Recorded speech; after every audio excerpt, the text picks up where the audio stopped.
of Allah for 13 years in Mecca. Live this with me. 13 years in Mecca. Prosecuted, harmed, sworn at, spat at, had dust thrown in his face. They killed his companions. For what? For what? What crime did he do? What crime did he do? What? He looked at someone's sister? What? He didn't cough up his money at the end of the business transaction? What crime did he do? 13 years!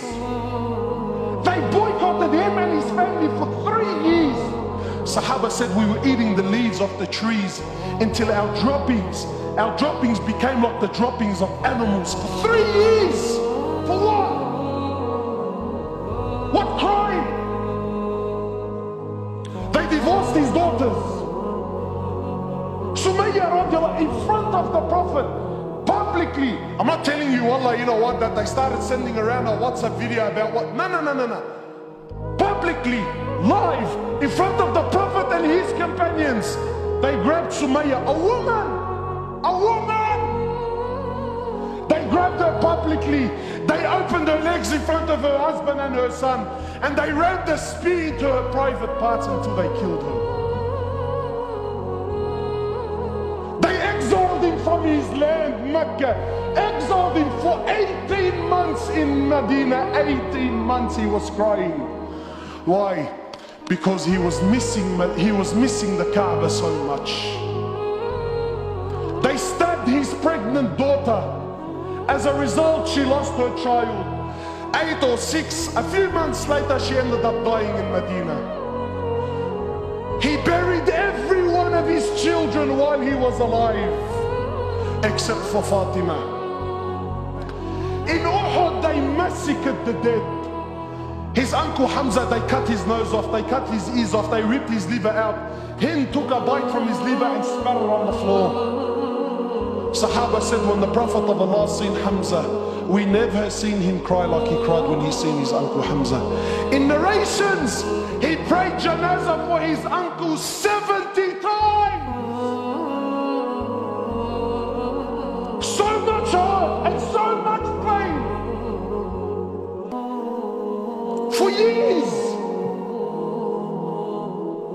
And then when Fatah Makkah came, and now he comes back victorious with an army of 10,000 companions, an army the which Arabia never seen in their lives. Men who at the drop of a word were happy to give their lives just to see him smile. He enters into the Haram of Mecca, 10,000 soldiers surrounding. And those people that harmed him for years and years and years, not Muslims. And I'm asking you to forgive your Muslim brother. God forbid I should ask you to forgive kafar. I'll be labeled on the payroll, scholar for $1. Wallah, you mop the floor with me. So I'm not even going to dare to go down that road. God forbid we should follow the sunnah of Rasulullah sallallahu alaihi wasallam. No way, brother. He enters into the Haram, 10,000 soldiers surrounding the Haram. Those people that harmed him for years and years. Where are they going to go now, bro? Talk about the tables turning, huh?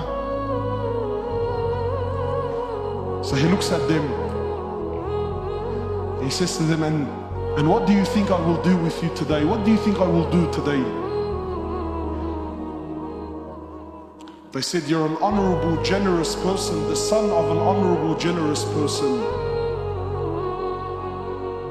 The Prophet of Allah turns around and says to the kuffar, idhabu fa antum at-tulaqa. Go, every single one of you are free, I forgive you.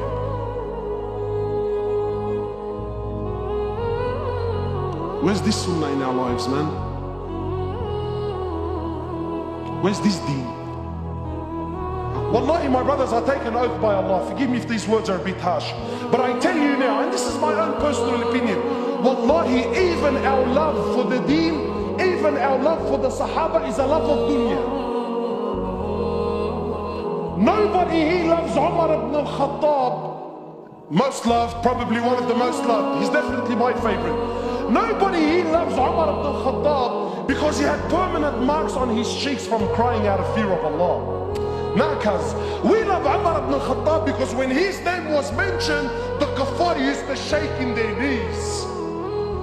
No one loves Umar ibn al-Khattab because he had permanent marks on his shoulders. Why? Because he was servicing the community in the late hours of the night when everyone was asleep and wasn't watching. You don't love Umar for that. You love Umar because he was a man, brother. When he rocked up, cuz, everyone buckled. The Prophet of Allah, who we claim we love.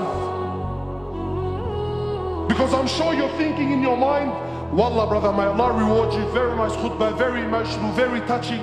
But cuz, you don't understand. What this person did to me is unforgivable. And I repeat, there is absolutely no scenario.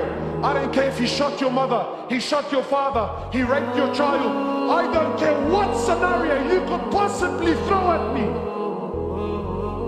Forgiveness is the key.